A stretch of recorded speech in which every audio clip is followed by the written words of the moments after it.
আপনারা জানেন ইতিমধ্যেই আমাদের বাংলার মাননীয় মুখ্যমন্ত্রী বাংলার মা মমতা বন্দ্যোপাধ্যায় এবং আমাদের নেতা অভিষেক বন্দ্যোপাধ্যায় এবং কয়েকদিন আগে আমাদের সম্মানীয় জেলা সভাপতি অপূর্ব সরকার এবং চেয়ারম্যান সমস্ত ব্লক সভাপতি কনভেনার তাদের ডেকে নির্দেশ দেওয়া হয়েছেন যে প্রত্যেকটা মোড়কে এই 21শে জুলাইকে সামনে রেখে পোস্টার ব্যানার ফ্লেক্স দিয়ে সাজানো যে যেমন নির্দেশ দিয়েছে, দেয়াল লেখনের নির্দেশ দিয়েছেন।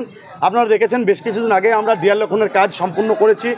এদিকে একদম মারুট থেকে একদম করলতলা মোড় অবধি টোটালটাই আমাদের চুনকাম চলছে, দেয়াল লেখনও চলছে দীর্ঘ 4 দিন থেকে।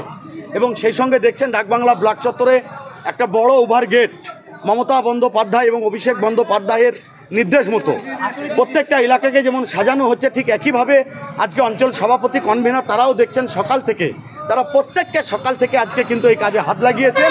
এবং শুধু আজকে আমরা মেন যে মোড়গুলো রয়েছেন, ডাকবাংলার মোড়, আবরিকার মোড়, বাহাদুরপুর মোড়, এই মোড়গুলো আমরা সাজাচ্ছি, সুন্দরপুর মোড়, এই মোড়গুলো আমরা সাজাচ্ছি।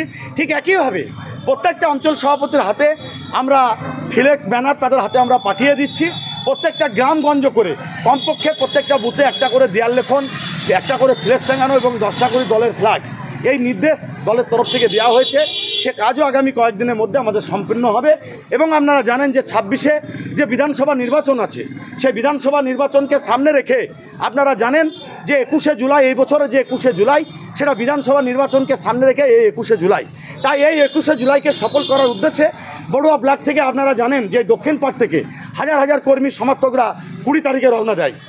ঠিক একইভাবে আমরা এবছরও 20 তারিখ 21শে জুলাইয়ের উদ্দেশ্যে হাজার হাজার কর্মী সমর্থকদের নিয়ে 21শে জুলাই আমরা শহীদ মঞ্চে আমরা সেখানে উপস্থিত হব।